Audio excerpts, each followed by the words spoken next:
What is up? What is up, YouTube? How y'all doing? Yeah. No more jury duty. No more jury duty, man. Hey, I made it through. Guess what? My bad, y'all. I'm trying to. Yeah, we'll do that. Off a little bit, just a little bit. Hey, no more jury duty, man. Hey, Uncle Mike did good too. I did real good, man, for my jury duty.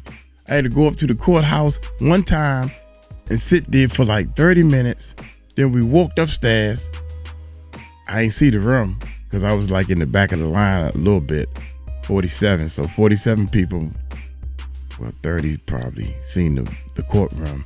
And they said, up, turn around. So I never saw the courtroom. We went back down and sat down for 10 minutes. They sent us home. That's all I did the whole week. And I did it good.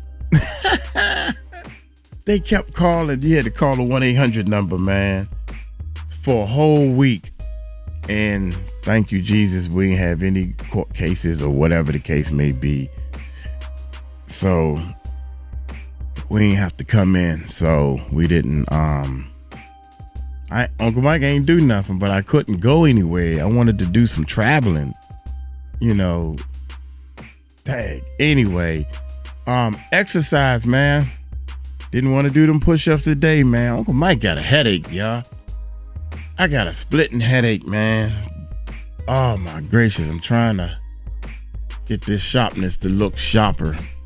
Get this camera. Y'all don't understand being a YouTuber. I mean, being a professional YouTuber requires a lot of hard work, man. I'm over here watching the monitor to see how the display look that I'm sending y'all. Then I look over here and watch the levels to see how the vocals sound that I'm sending y'all. Appreciate everybody saying my voice sounds soothing.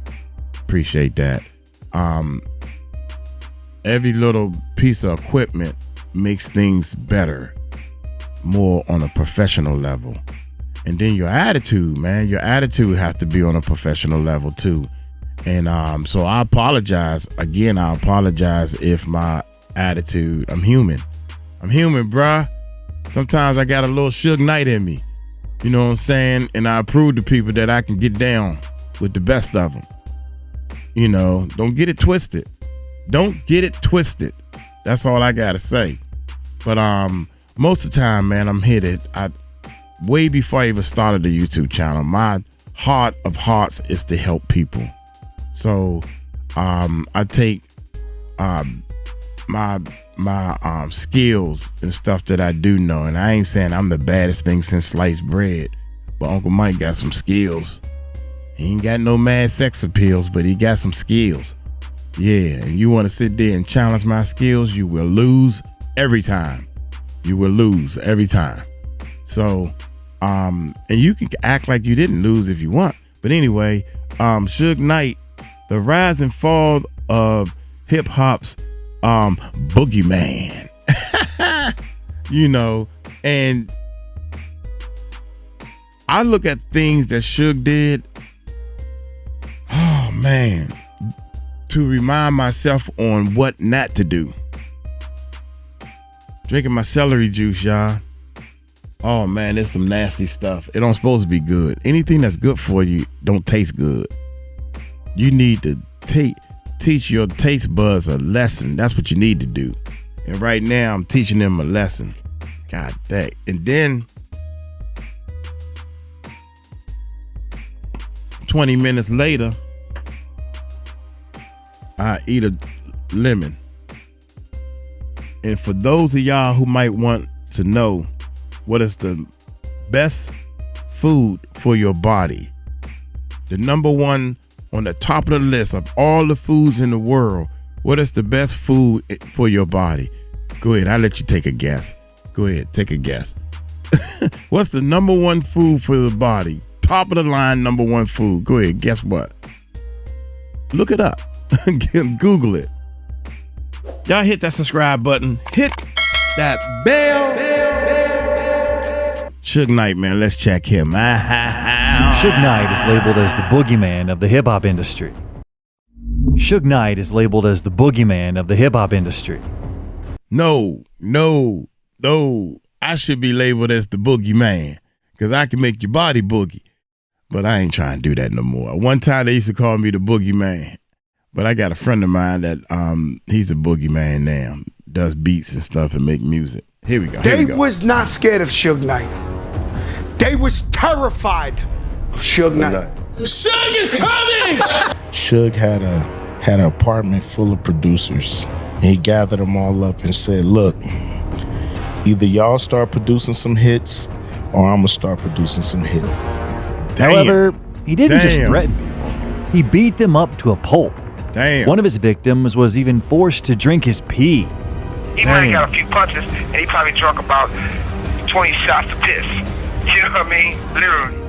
He was the CEO of the most powerful label company in the 90s, Death Row Records. In addition to all of his crimes, he made history with his legendary speech at the 1995 Source Awards, where he dissed P. Diddy. Any artists out there want to be an artist and want to stay a star, don't want to have to worry about the executive producer trying to be all in the videos, all on the records, dancing, come to Death Row. I don't know if they're gonna say it in here, but what make it so bad is right after that happened, I think it was one of those shows like the Breakfast Club. It may not have been the Breakfast Club. Diddy was on there being interviewed, and they asked him about that. He said, "So what? Did you say anything to him after that?" Diddy lied and said, "Yeah, I came to him and said." He said, "Nah, Diddy, nah, Puff, I wasn't talking about you. I was talking about 𝗟𝗓𝗡𝗞𝗦. That's what he said." So Puffy made it. This Suge said, "Man, he ain't never, he ain't never approached me. And I ain't never say I was talking about 𝗟𝗓𝗡𝗞𝗦. Come on, man. Everybody knew who I was talking about. And he knew who I was talking about. He gonna make up that bull lie." That's crazy, man. Let's see if they gonna say something about Don't worry that. about the executive producer trying to be all in the videos, all on the records, dancing, come to Death Row. His cruelty and mercilessness cost him everything. His career, his freedom, probably his life as well. To understand why Knight was so ruthless, it's worth taking a look at his childhood. And then we'll move on to how he became one of the most influential and feared figures in hip-hop. But first, I want to say that I was so tired of all these scam calls on my phone, and I decided to put an end to it. Easy to get scammed these days. Much for you. .com/protagonist of our video is Marion Hugh Knight Jr. He was born on the 19th of April, 1965. Suge spent his childhood in Compton, where initially everything was more or less normal. Mostly white people lived in the city, but they soon started leaving it, and African Americans took their place. And here, Suge found himself in different circumstances. Gangs, shootings, and other various threats surrounded the youngster. The very first time he witnessed a murder with his own eyes was at the age of 5 or 6 years old. Damn. At that time, some gangsters started whistling at a girl walking with her boyfriend. The guy decided to put them in their place, but it all ended with him being shot in the head. According to Knight's words, when you live in the ghetto, this place turns you into a cold-blooded shark. If you were able to handle all the hardships, to not get affected by the troubles of the situation, and not get hooked on drugs, then in the end, you'll lose it a bit. In his childhood, Suge often witnessed shootings where he rummaged through the corpses for money and expensive items. He snatched rings and watches. One time he found $5,000 and split half of it with his mom. When he was a kid, he was called Sugar Bear because of his large build. Suge was a bold kid from an early age who never shied away from directly speaking what's on his mind. When he was in 3rd grade, some people came to school and asked kids, him included, what they want to be when they grow up. Very enthusiastically, Suge responded, saying he wants to be a football player. To that, they responded him saying, choose something else. You have the same chance of becoming a football player as much as a black guy has a chance of becoming the president of the United States. You never see a black president, and if the day will come where there will be a black president, then maybe your great-great-grandchildren will witness this, and you would have been long gone. He raised his hands once again, and the teacher asked him, "What is it?" He got up and said, "Fuck you." She responded saying, "I will send you to the principal's office." And in response, he said, "Send me." Those people were still there, and he decided to talk to them as well and said, "Cut the crap. You need your asses kicked because you're destroying our dreams." Suge truly did dream of becoming a football player. His favorite part of the game had to do with knocking people down and hurting them. If he wasn't trying to hold back a player, he'd try to hurt their neck or legs. He even quite enjoyed scraping the paint off his opponent's helmets. Why did he become this way? He explains it by attributing it to growing up in the ghetto where he had to fight for everything. Suge was a member of the Bloods gang to go against the Crips. After college, not a single NFL team picked Knight, but he was noticed while training at the training camp of the Los Angeles Rams. He ended up making 2 appearances for the Rams in the 1987 season. According to his words, the NFL breeds slaves, and this kind of relationship didn't appeal to him. Having not been selected by professional clubs, Knight omitted the bear part from his nickname and took on the name Suge instead, and he began working as a bodyguard for VIPs. Toward the end of the 1980s, he met artist Bobby Brown. He took on all roles. He was a bodyguard, a promoter, and he also had to threaten and beat up people.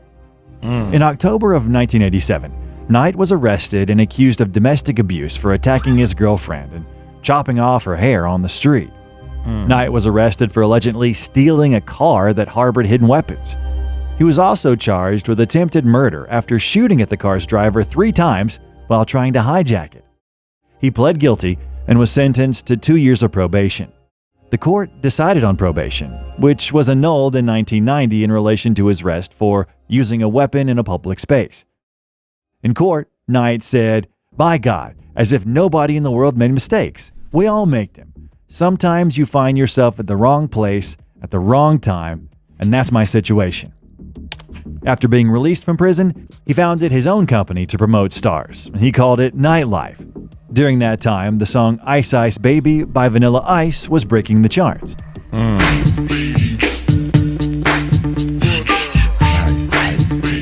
According to Suge Knight's words, the person who wrote the song was an employee of his by the name of Mario Johnson.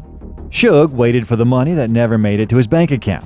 At the beginning, he went with some thugs to Vanilla Ice, who was at a restaurant, and the conversation started off on a positive note.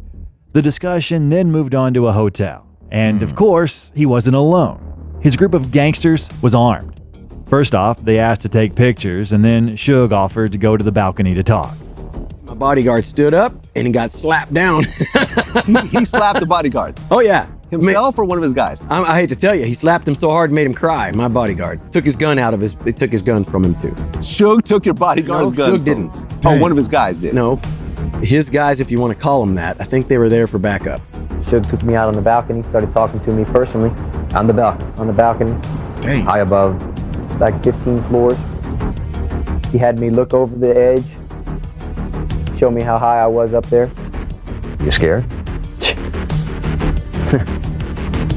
I needed to wear a diaper on that day. I was very scared.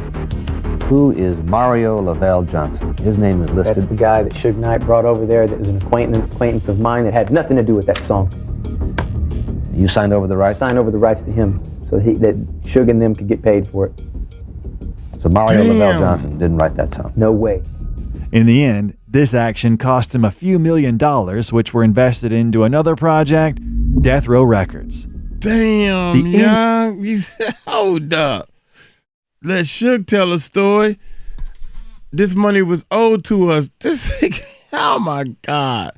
This dude was straight up gangster. Yo, you owe me money, man. For what? My man wrote that song. What song? Yeah. Nah, he wrote the song, man. You gonna pay us. Man, he ain't writing no song. Get out of here. Yes, he did. Oh my God, Suge. Damn. No way. No way. In the end, this action cost him a few $1 million, which were invested into another project, Death Row Records. The NWA group from Ruthless Records garnered much attention in hip-hop at that time. Straight out of Compton. However, everything began to fall apart. When the guys became super famous, Jerry Heller, one of the founders of the label, offered the rappers official contracts. They all signed except for Ice Cube. He felt he was cheated out of royalties. Because of that, Dre called Cube and understood that his friend was scammed. In the end, Dre decided to check his contract. The DOC knew Suge Knight and asked him to take a look at Dre's contract. Suge, in turn, gave the paper to Dick Griffey, the founder of Solar Records, who said that the producer was not getting the money he deserves. Eventually, Dre said, "It's either me or Jerry." Easy responded, saying that he couldn't fire Jerry. They parted ways on that note. Dre met up with DOC, who said he wants to establish his own label company with Suge Knight. The guys agreed that Dre would look for talents while Suge would supervise the processes. They founded Death Row Records with assistance from Dick Griffey, who offered the new label an office and a studio in Hollywood. Death Row already found its home, but the label seriously needed financial investments. The money was supposed to come from Michael Harry O. Harris, one of the largest cocaine kings of Los Angeles, who legitimized his business using various resources. The drug dealer sat behind bars, and they had to get a hold of him somehow. Back when Death Row Records was just beginning to take off, Dr. Dre asked a pair of aspiring rappers, Linwood and George Stanley, to come in for a recording session. For the two, it was a dream come true, at least until Suge Knight decided to stop by the studio. Linwood grabbed the phone to have a phone call, and this was the phone that Suge used to communicate with Harris, and it was important for him not to miss out on the calls, because he could call at any minute. So Suge asked him to hang up, and the former snapped at him, telling him not to bother him with this gangster shit. Knight grinned and pulled out a gun. He shot twice at the wall. Eventually, he ordered the guys to strip down to their underwear, and he beat the crap out of them. Damn. To ensure the two were sufficiently terrified, he took both of their IDs so he could easily find them should they be stupid enough to contact the police. Shockingly, that's exactly what they did as soon as they were released, battered and bloody from the Death Row studios. So, what did Suge Knight do to defend himself in court when Linwood and George Stanley tried to sue him? He gave the prosecuting attorney's daughter a record deal. Yes, he bought off their own defense with the promise of a recording contract. Damn. Thankfully, the prosecutor, Larry Longo, was fired from the Los Angeles District Attorney's Office. Damn. The first large-scale project for Death Row was the Chronic album. Dre put all his might and soul into it. However, selling the album was not a simple task. Many companies didn't want to deal with Death Row as their contracts were connected with Ruthless Records. This is why it was necessary to completely cut ties with them. As Dre says, Eazy-E and Jerry Heller wanted him to get on his knees and beg. In the end, Dre organized a meeting with Eazy, but instead of him, Suge Knight showed up, who threatened Eazy to free the producer from his contract. Dre wasn't there. Oh, Dre wasn't there at all? Nah. Dre set it up, though. You gonna sign these, releasing Dre and DOC from Ruthless. That Eric was, if he walked between my legs, excuse my French, people probably would think he was my penis. Did Eazy get beat up like the movie show? Nah, hell no. They didn't touch you. Suge tried to destroy my record company. So right now we're getting everything back together and we finna come out, fully loaded. Eazy was not a simpleton. He made a fake signature to free Dre. Because of that, in the future, Dre had to pay him 20% from each of his records. And he ended up getting 20% of everything that they put out for the next 6 years, and they couldn't do nothing about it. Anything Dre produced or made over there, he got paid from. In the end, Dre released his successful album, The Chronic, and a year later, Snoop Dogg released Doggy Style, which debuted at #1 on the Billboard 200, selling 806,858 copies in its first week alone in the United States, which was the record for a debuting artist and the fastest-selling hip-hop album ever at the time. Here, Death Row didn't just become the most dangerous label in the music industry, but the most successful as well. In the distance, a label appeared that would soon become just as famous as Suge's label. It was Bad Boy Records, founded by Puff Daddy. They were good friends, East and they Coast. often spent time together. Puff was starting his label and was making Biggie's album, Ready to Die.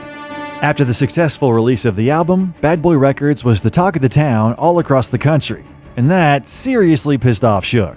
Keefe D, the gangster accused in the murder of Tupac, recounted in his book that he saw how Suge Knight was jealous of Puff's success. Suge took part in the Beats Summer Jam concert in 1995, which Diddy was responsible for. Suge asked 𝗗𝗢𝗡𝗞𝗦 how he knows him and so on. It was exactly then that the gangster noticed that Suge was unhappily watching how the Bad Boy label was beginning to progressively outshine Death Row. Moreover, the previous year, in 1994, was not the most successful year for him, to put it lightly. All that he thought of was how to save his main superstar from going to prison. In 1993, Philip 𝗗𝗢𝗡𝗞𝗦, a member of a rival gang, was shot by Snoop Dogg's bodyguard called McKinley Lee. According to Malik's words, 𝗗𝗗𝗡𝗞𝗦 reached for a gun, but Malik turned out to be faster. Tried to run at us, and the guy grabbed him, he pushed him. And when he pushed him, he reached. And when he reached, that's when I fired. Snoop himself went and turned himself into the police. Suge Knight didn't like such a dynamic, and he went on Interscope and said, Snoop should be freed, otherwise we will lose a major star. In the end, Snoop was released on bail worth $1 million. Damn, then you got a murder and you out? Suge made shit happen. But the case wasn't over yet. Interscope did everything in their power to prevent Snoop from ending up in prison. In court, the lawyers claimed that it was self-defense. The police did not even follow up on the case, as the victim was a gangster. In the very end of it all, him and the guard were exonerated of the murder charges. Man, I'm be honest, boy. That stage of Snoop's life changed him. I seen the change. You know, when he was in them videos, got the gun in the pictures and all that type of stuff. Y'all ain't got no love for the West Coast? Y'all ain't got no love for Death Row? The East Coast don't got no love. Whatever he said on stage, I can't remember. That Snoop was gone. Right here. He was praying. He said, Lord, I ain't going to ever get back into this situation. Trust me. I seen it in his face the whole time the court thing was going on, dog. He was looking so sad. Like, Lord, if I can't do no time, I can't do no stretch like this. Everything looking good for me, and all of a sudden this happened? Yeah. Defense. The police did not even follow up on the case, as the victim was a gangster. In the very end of it all, him and the guard were exonerated of the murder charges. Suge lost nearly $10 million on this case. He changed my life forever. Suge Knight was one of the best niggas that I ever ran across in my life, for the simple fact that he was so honest, so real, so true, and so passionate about Death Row and about his artists and about us becoming who we are. Suge also lost $250,000 on Nate Dogg after the latter robbed a Taco Bell, and over which he faced 11 years imprisonment. After a few meetings, the victim claimed in court that he was mistaken and that it was not Nate, although Michelle knows how it all really was. He robbed a Taco Bell. Nate Dogg robbed a Taco Bell? With $15,000 check in his pocket from Death Row. But you never read about it. You never heard about it, right? But I'm just saying. Okay. And so, Suge needed yet another star, and that was Tupac.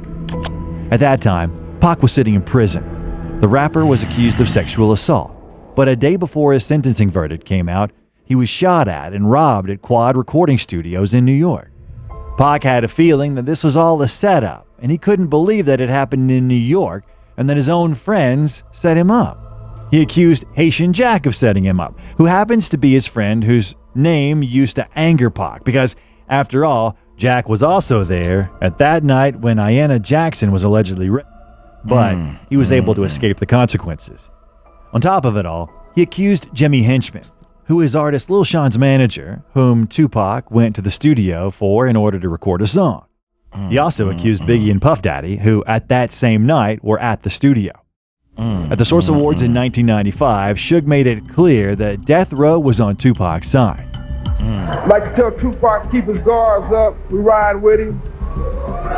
And then he dissed Puff Daddy. Any artists out there want to be an artist and want to stay a star and don't want to have to worry about the executive producer trying to be all in the videos, all on the records. dancing. Come to Death Row. With tension in the air after Big Suge's comments, Puffy said he fell back on greenlighting the situation on death row, saying it was the scariest situation of his entire life, having the power to start something.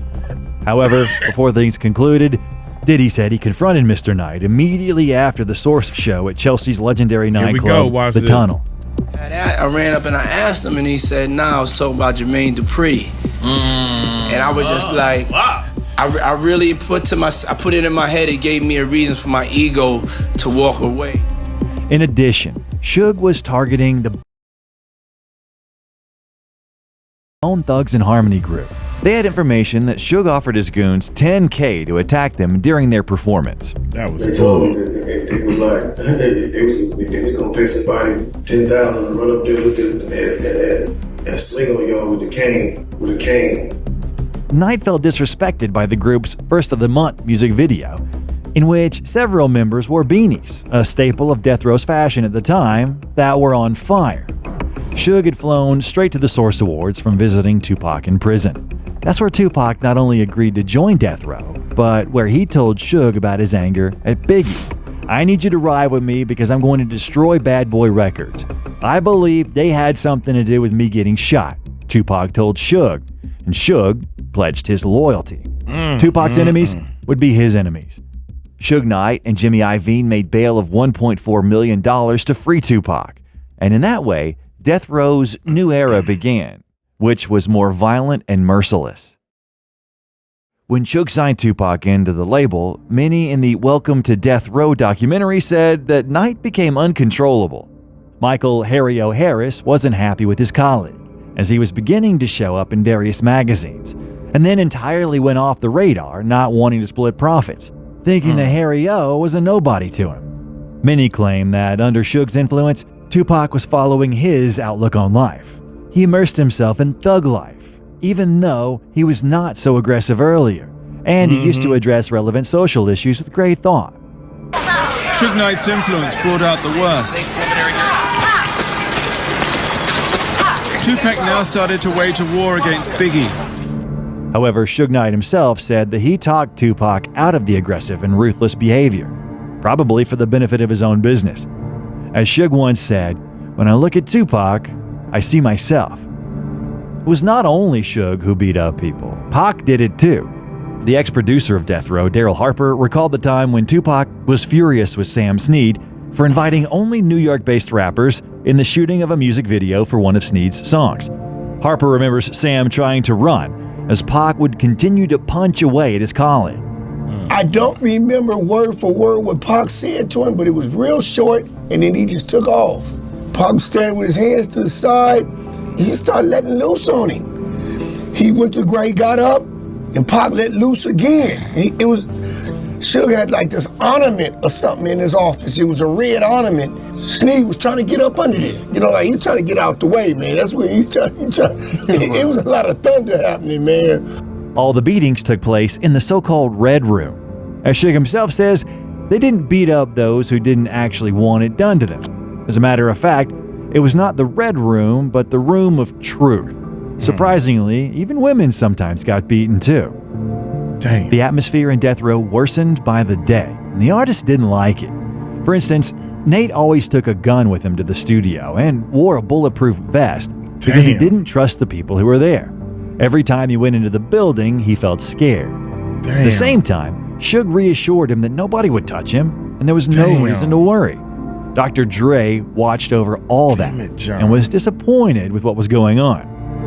And y'all ain't here acting like y'all on my vacation. I got Pac in the next motherfucking room. Grinding, man. Working. One day, Suge decided to gift performer RBX a car. However, Dr. Dre talked his friend out of accepting this gift. He said, "What do you have in that BMW that says that you have permission to drive it and it's yours?" I say, "Nothing." He say, "Bro, if you don't take that car back to homeboy right now, I'll slide back over there." Snoop Dogg said that all of his cars were under Suge's control. All my cars was in Suge Knight name. Wow. Get pulled over, police. Yeah, Mr. Knight. Who? I'm not Mr. Knight. Wow. All my cars? And that's how you found out? Yeah. That's crazy. Damn. That is, if you receive some kind of a gift, you have to know that you're not the true owner of the so-called gift. Generally speaking, Damn. it all pissed Dr. Dre off, and he decided to leave the label with nothing in his pockets. I said, Jimmy, when you want him, he can go with you, but he just leave with the shirt on his back. At the end of the day, everybody knows Dre's a hoe. Some of those in Death Row's circle thought that yet another reason that worsened the atmosphere was Michelle, who was initially the producer's girlfriend, but then started dating Suge. That it was over Michelle. You know, Suge was fucking on Michelle, and Dre said, this dude, you can have everything, I'm gone. Oh, and Pac was a workaholic, and Suge like, come on, man, let's get these, you know. And so, you know, and I think that was irritating him. And Dre didn't like going to Crab Man with all those people. But I'm not the reason that they're not together. And no, I did not get with Suge to get back at Dr. Dre. Please, you guys don't think that. What was? Oh my God! First of all, man, I ain't gonna say nothing. How in the world? It's like an off limits type thing. How you going?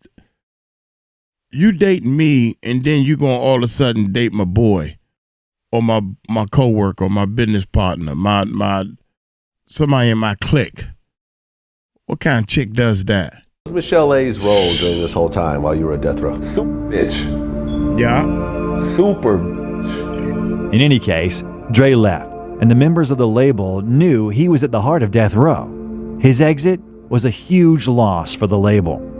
The vibe for me was like a divorce, and I was a child left behind. Like, I want to go with you. Why? I don't want to stay here. I want to go with you. But there was yet another person who was pleased with Dre's departure. And that person is, of course, Tupac. As you can understand, Dre's departure only worsened the anger within Suge and Tupac, and the violence continued. Having quarreled with Cigar Swallower Knight over business, the manager of House of Pain in Cypress Hill, Happy Walters, mysteriously disappeared while withdrawing money from an ATM, leaving behind only a wallet. He was spotted 3 days later, staggering around the Long Beach area of Los Angeles, covered in burns that are believed to have been made by a cigar. His head was shaved. When Walters recovered, enough for the police to question him, he refused to tell who his kidnappers were. But no sooner had his hair grown out than he fired a number of artists from his record label. But then, Suge turned his attention back to Diddy. He tried to get to him after his friend Big Jake was killed following a fight at a club between Death Row and Bad Boy Records. He was a good friend of him. He was a very good friend. You see them together often, and I think Suge trusted him a lot. Publications stated that some witnesses claimed the person responsible for that is someone from Puffy's circle. Damn. At a party once, Suge Knight, and most likely with Pac, began choosing beat information out of a guy from the Bad Boy crew about Puff's whereabouts, who, by some miracle, happened to be at a Death Row party. He was nearly beaten to death, and Suge even made him drink pee. He might have got a few punches, and he probably drunk about 20 shots of piss. You know what I mean? Literally. Suge Knight used any and all kinds of leverage against his enemy. He had an affair with his baby mama, whose name is Misa Hilton. There's even a photo of how Suge was playing with Justin Combs in the Red Room. Do you think Suge was messing around with her to get at Diddy, or do you think he really liked her? Yeah. I told you that. Suge's biggest weapon, his war weapon is, to mess with your girl. And then Pac released the Hit 'Em Up diss track.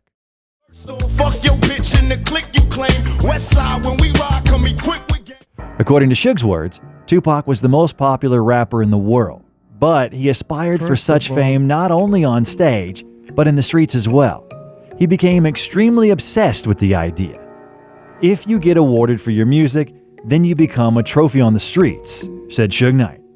Pac wanted to stage a fake death in the music video for I Ain't Mad At Ya. Suge Knight should have made an appearance in the video. He, however, refused, thinking that the ideas tend to get real.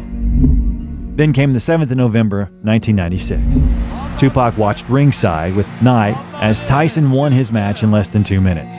In the casino afterward, Tupac fought with Orlando Anderson, a Crips gang member and Keefe D's nephew. Anderson was pushed to the ground and kicked before security guards intervened. However, no official complaint was filed, and everyone involved in the brawl departed the hotel. Tupac attacked Orlando Anderson because Orlando was involved in a fight where 3 of Tupac's friends were beaten, and they also stole a Death Row Records chain, which had a reward on it. Then he and Knight got into a BMW to travel to Club 662. Tupac was scheduled to perform at the club to raise money for a gym that wanted to help kids avoid violence. On the road, a white Cadillac pulled up alongside Knight's BMW. A gunman in that car fired about 13 rounds, hitting Tupac 4 times before the Cadillac sped off.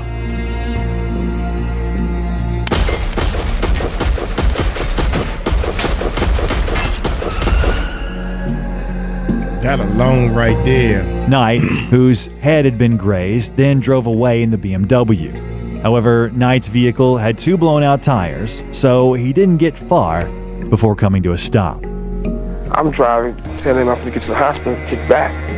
Pac looked at me and said, you know what? You need the doctor more than me. You the one shot in your head. And we laughed the whole time going to find out I went to the hospital. Tupac was looking to leave Death Row Records. Is that true? Tupac loved Death Row. Tupac loved me. I loved him. I mean, Tupac took Death Row to the next level. After Tupac was murdered, a shootout began in Compton under the suspicion that the Southside Crips were involved in the rapper's murder. As 𝗗𝗢𝗡 claims, Suge Knight himself was involved in these shootings, and he wanted to find Orlando. I think in the next 10 days, we had 3 people murdered and I want to say 11 shootings. All shootings, yeah. Between Southside Crips and the mob Pyru in Looters Park. Then 𝗗𝗢𝗡 was informed by his partner that Suge set a price of $100,000 for his and Orlando's heads. Then in response, the drug lord said, "Tell this son of a bitch that I can kill him for free." You might think that shootouts were supposed to take place between 𝗗𝗢𝗡 and Death Row, but nothing happened. They even had a deal between them.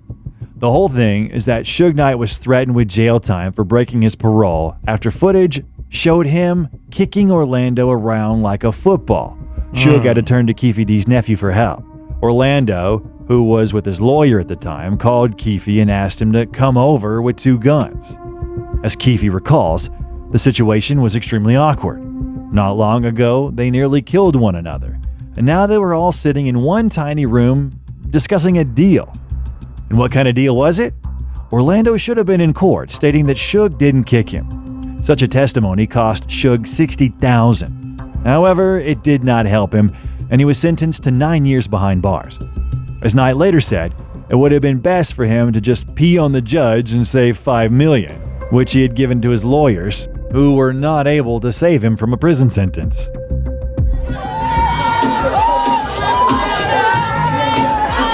The situation in the world of hip-hop continued to escalate. Just a number of weeks after these events, Biggie was killed in Los Angeles.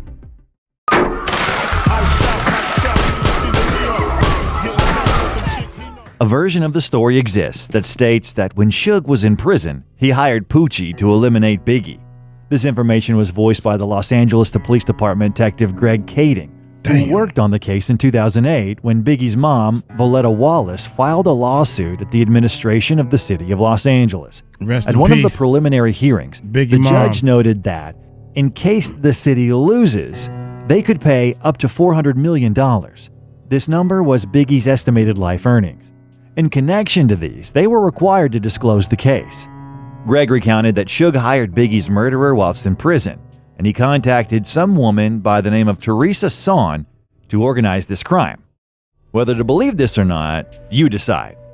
She was his bad girl. You know, Suge had a lot of women in his life. This happened to be the one that... So we basically find out that she's involved in a bunch of fraud related to automobile purchases.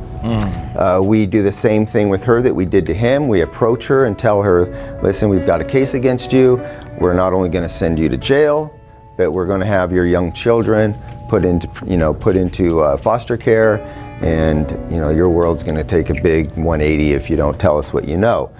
She ultimately breaks down, confesses that after the murder of Tupac Shakur, Suge's at the county jail. She goes and meets with him.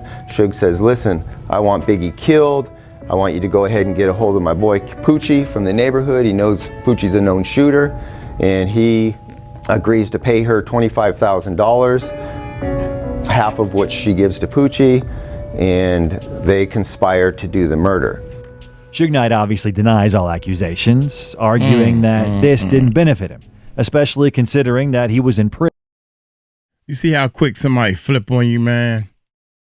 That was Suge's girl, and she done snitched and told the police because the police got to him.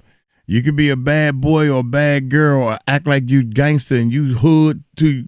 Yeah, I'm down. As soon as you get in some trouble and they start mentioning your kids who you just been trying to feed them, they gonna go to foster care and all this stuff. Yeah, that ass changed, that mind changed. You be like, yeah, he told me this. And they swear to you, we're not going to tell where we got the information from, because how's that going to help? If we tell him that you told us, then that's going to hurt our case. So we can't tell. So you might as well do the right thing. Yeah, all that stuff, man. Prison. Greg Kading is the very detective who approached Keefe D and pressured him by warning that this would affect all of his relatives, as they were all involved in drug trafficking. And look at this dude. Perfect example. Same thing. He's supposed to be one of the big dogs in the streets and everything. How can you didn't get the money, you didn't pull the trigger, and you end up in jail? Go ahead, I'll wait. I can't, for the life of me, I can't figure that out. And he's still snitching. It ain't no loyalty in the streets, dog. Snitches get stitches my butt. That's done with. That's As a result, Keefe D revealed everything that happened on September 7th, 1996 in Las Vegas. Snitching. However, whether Orlando Anderson was the one who fired from the white Cadillac remains a mystery. Some claim it was Big Dre. But now we go back to 1997, when Snoop Dogg realized it was time to leave. He remained the label's final star, who started thinking about how to leave Death Row after releasing his second album. After some attempts to talk to Suge about the necessity to end the conflict with the East Coast, he was met with a harsh response. The word I get was, it wasn't from him, but the word that got back to me, bitch, that's it. He understood that it was time to leave because their relationship was completely ruined, and Suge started threatening him. Snoop realized that the situation became dangerous, and he decided that he could no longer remain under Death Row's wings. Whenever I speak on Death Row, it brings back bad vibes, and I don't really like dwelling on it. No Limit Records came to the rescue, and it was Master P, to be more precise. He called Suge and tried to end the issue. Master P gave Suge millions of dollars to free Snoop Dogg, who became a member of the No Limit label. I was working against the devil, and through the grace of God, Master P put a deal together which was, suitable for Mr. Knight. This departure definitely pissed Suge off, and he started giving interviews and alleging that Snoop and Dre were jealous of Tupac. Some artists knew him, but like Pac and Snoop at the end hated each other. And you could tell that by the simple fact that when Snoop did Dogfather, Pac was not on that one song. And Pac didn't like Dre. That would change the Death Row camp because of the jealousy of Tupac. Because Tupac was all of a sudden now, he's this major star, he getting all the light, he getting all the attention. The first album Death Row released after Knight's imprisonment was by Lady of Rage. The album, called Necessary Roughness, did not sell well, and created some question as to the viability of Death Row operating successfully without Knight at the helm. And this all happened at a time when Dr. Dre was topping the charts together with Eminem.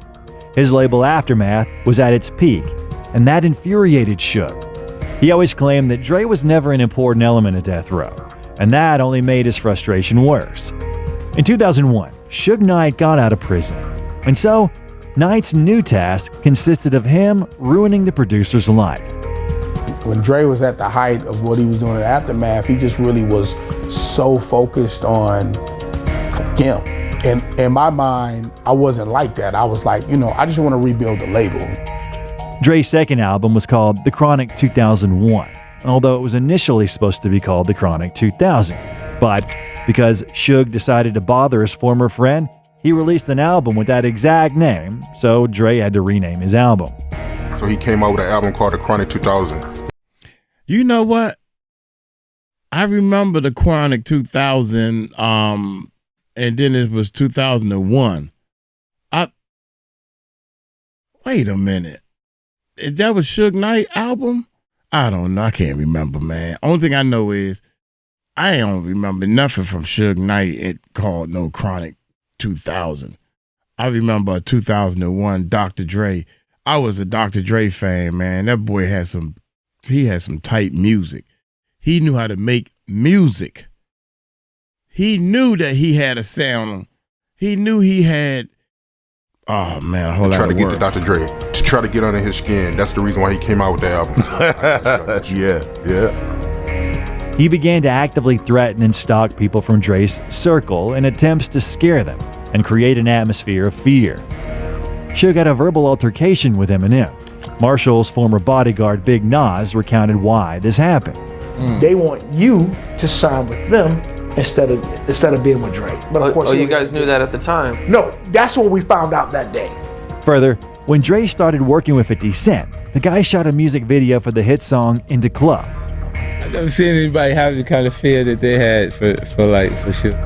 He came, it was like, Suge's outside! Suge's outside! Everybody like, he was running, dropping, Suge came in with 30 Mexicans, like you said. There you go. And he took a puff of his cigar, and he blew it out, and he did like this, and he left. Moreover, Suge also bullied Dre's other friend Eazy-E, who died of AIDS in 1995. They get blood from somebody with AIDS, and then they shoot you with it. Oh, so that seems bad. That's a slow death. Yeah. An easy thing, you know what I mean? Yeah. Oh, no. Okay. In 2004, an altercation took place at the Vibes ceremony, where Jimmy James Johnson went up to Dr. Dre to allegedly get an autograph. According to his words, they already had some kind of misunderstanding between them, and when Dre refused, Jimmy couldn't hold back and punched him. His first reaction was, Dre jump up like, pop, I'm like, they didn't rush my nigga, cuz. After which Young Buck intervened in the fight and stabbed him with a knife to his chest. After whatever went on, man, I had a fork in my hand, you know? And I just And who was behind all that? A New York Post publication stated that Suge paid Jimmy $5,000 for the punch. I then turned and Suge was like, what happened over there? What happened over there? And I was like, oh, man. Right? Like. Jimmy even made it into the ceremony only by pushing away the guards. And pay attention to just how happily Suge talks about the fact that he ruined Dre's moment. But you know, the more importantly, it's really not about what happened at the award show, what went on at the award show. To me, the situation is more, the moment was taken from Dre. The organizer of this ceremony was Jimmy Henchman, who didn't like such behavior. Jimmy was not less dangerous than Suge. He was involved in Pac's robbery in 1994 and in the conflict with 50 Cent. And in 2005, a direct confrontation happened between them, after which Knight was shot in the leg. Jimmy told him that next time, the shot would be somewhere higher. In 2006, he filed for bankruptcy and announced both he himself and Death Row have gone bankrupt, with a debt of over $100 million. Suge was then ready to fight for each unpaid cent. And already in 2008, Suge fell into another conflict, which escalated into a fight. Knight was confronting a man about a debt while screaming, "I want my money." Suge and his entourage began assaulting the man in front of Shag nightclub when Suge was punched in the face, leaving Knight knocked out on the ground. It was reported that Suge was out cold on the ground for nearly 3 minutes. The man responsible for the infamous knockout is known as Greg the Barber, a 6-foot, 180-pound guy who admittedly said he received several death threats after the fight and was choked unconscious by a bouncer at an LA club 2 years after the incident. The attempts to extort money out of people didn't end there. At that time, Suge was representing a producer. His name is Detail, and Suge said that Akon owed Detail money. A'Kon was like, no, it's not really that black and white. There's more to it.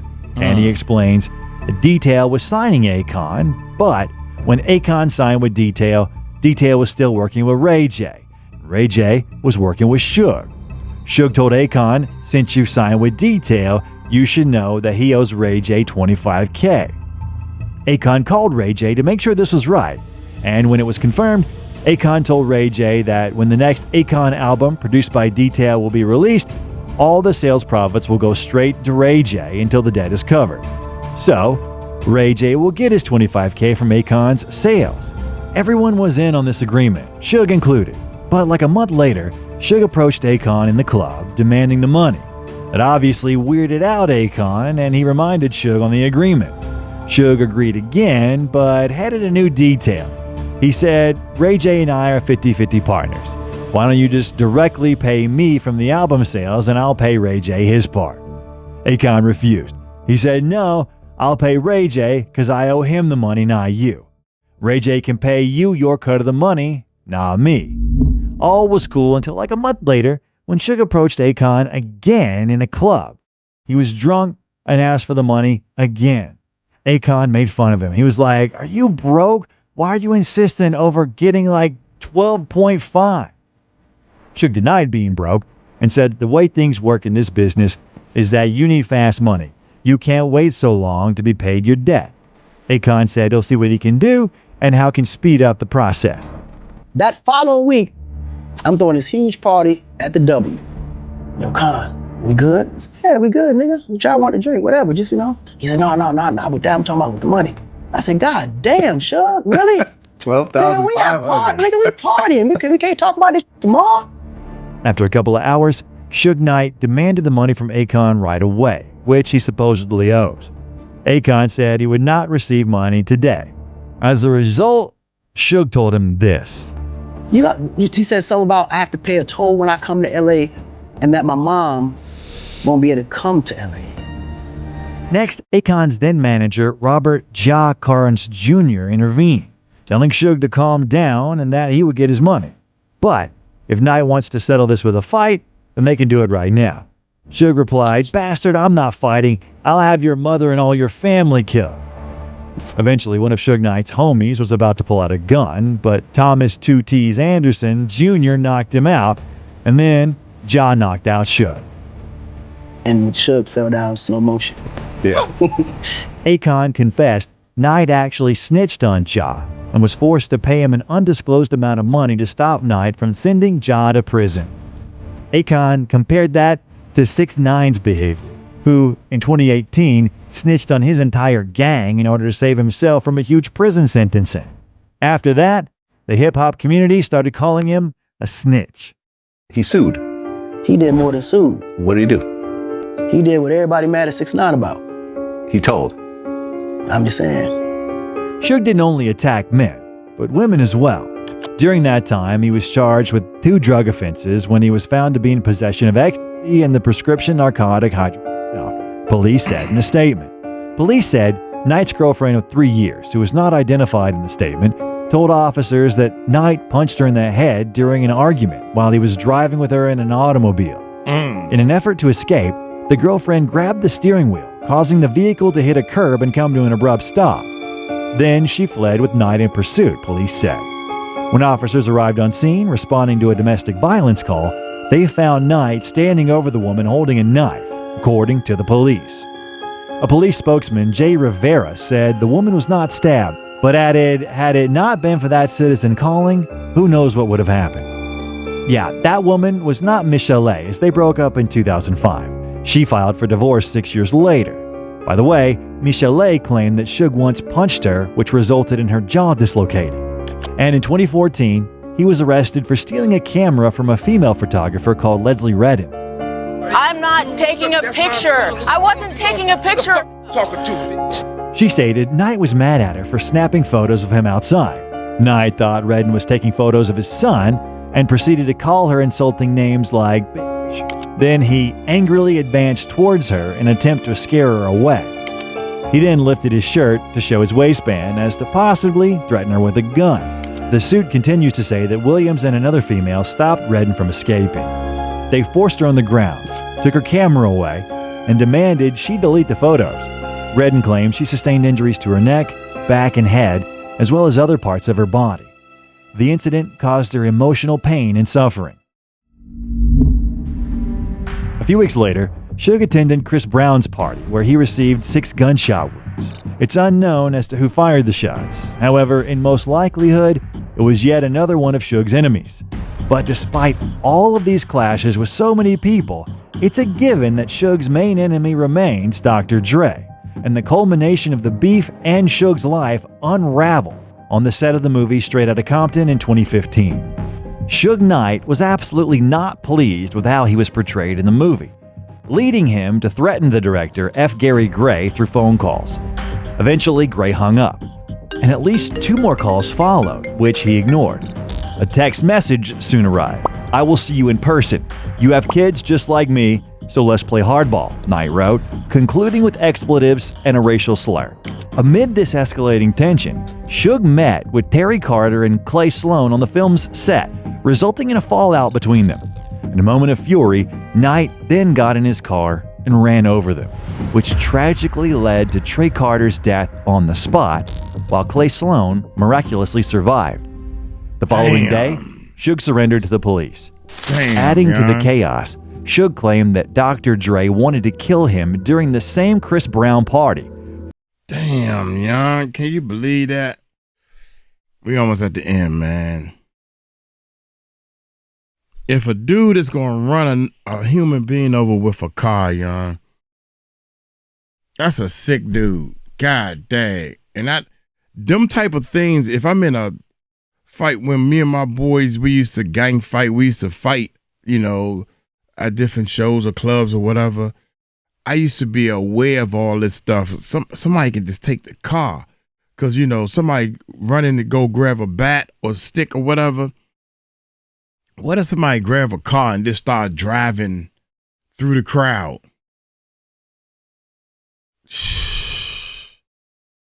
We was getting jumped one time, man, and we ran and got in the car. I had to pull people in the car real quick.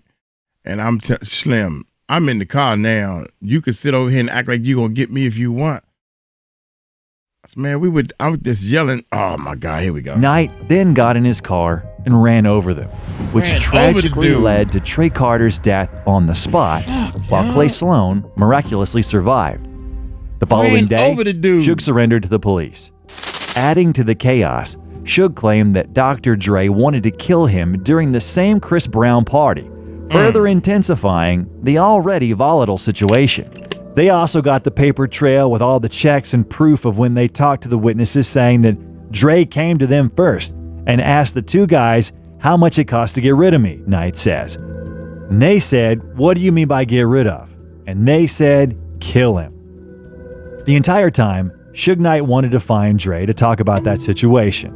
He claimed that he ended up at the movie's production office shortly before Carter's death because he was driving around in the area, and an unidentified person told him to come through to discuss a situation with Dre. So are we to believe Suge's words or not about whether Dre actually wanted to kill him or not? In my opinion, I highly doubt it. But whatever it was, on September 21st, 2018, Suge Knight was sentenced to a total of 28 years in prison.